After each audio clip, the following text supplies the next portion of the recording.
Okay, this is just a quick video here of how I sew up one of my Green Mountain wallets.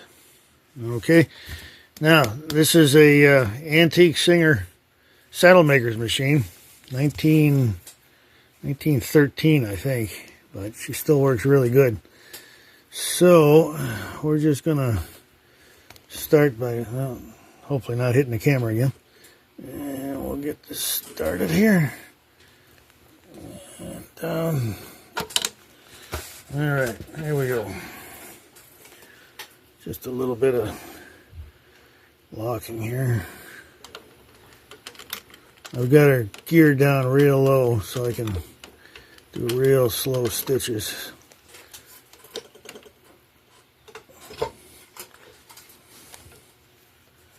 Alright.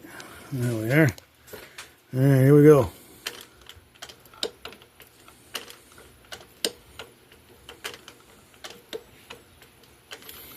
I got my line all set there so I can see where I'm going. Now.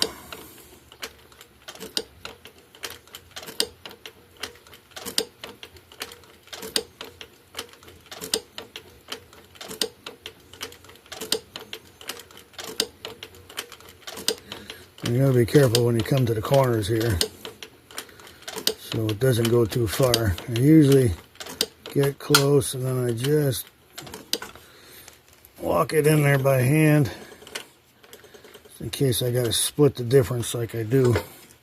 Raise the pressure foot just a little bit, then right there in the corner. Okay, perfect. Now we'll go back a little higher. There we are. That foot lift I put on here helps an awful lot when it comes to moving things around on that pressure foot.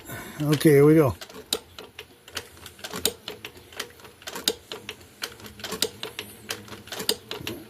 Go a little faster, but not an awful lot. I don't like going too fast when I'm sewing leather.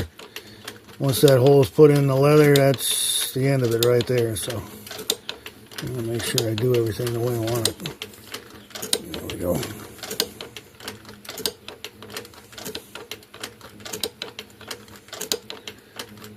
Now we're going through a whole bunch of different layers there, so just have to be careful. It doesn't move. A little slower maybe. There we go. We're getting to these corner again, so go down.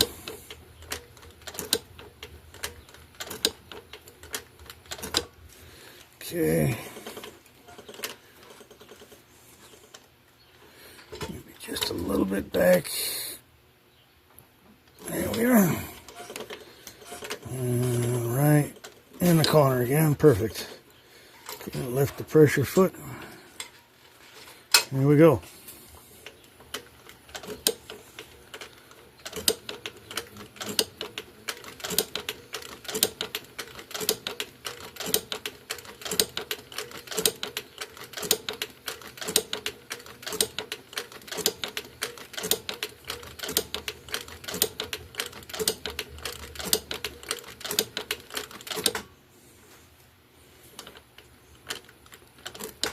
Alright.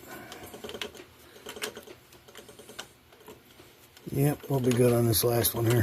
Now I put those brass rivets at the end, each corner, they're reinforcing, so it covers up any kind of we're just gonna go walk it back a little bit to lock that stitch in. 1, 2, 3 is probably a little overkill on this, but I just would rather.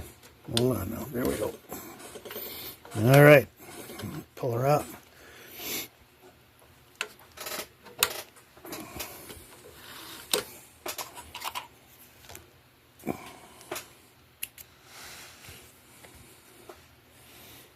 See what it looks like on the back. Okay. So all that'll be rubbed out and pressed down. But that's about it. Good old machine. Works great.